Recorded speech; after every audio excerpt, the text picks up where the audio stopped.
బతుకు పాట కథ.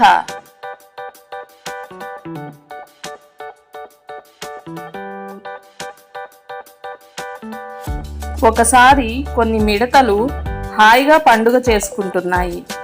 పగలు పనంతా పూర్తి చేసుకున్నాయి.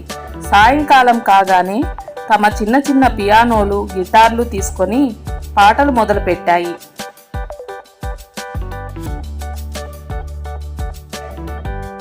రోజంతా సంపాదించుకున్న ఆహారం తింటూ, మధు తాగుతూ తీయగా పాడుతున్నాయి.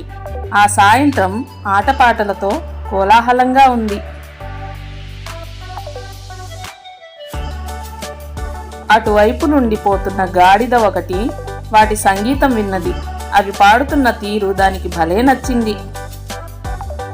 ఒక మిడతను అడిగింది, నమస్తే మిడతమ్మా, నీ గొంతు ఎంత తీయగా ఉందో. నీలాగా పాడాలని ఉంది, నాకు నేర్పుతావా? మిడత జవాబు చెప్పింది, తప్పకుండా, కానీ తీయగా పాడాలంటే మంచు మాత్రమే తినాలి. తీయని గొంతు సంపాదించుకోవడానికి గాడిద దేనికైనా సిద్ధపడింది. మిడతతో చెప్పినట్టల్లా చేస్తానంది. మిడతమ్మా, నీలాగా పాడడం వచ్చేదాకా మంచు తప్ప మరొకటి తినను అని ఒట్టు పెట్టుకుంది గాడిద.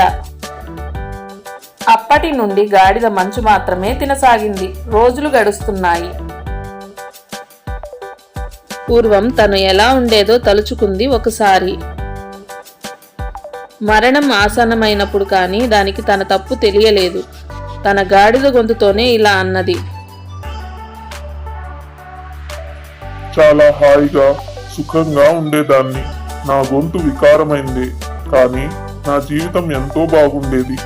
ఎవరు ఎలా ఉంటారో అలాగే ఉంటారు. జీవితంలో మధురమైన పాట ఆనందమే తప్ప మంచి గొంతు కాదు.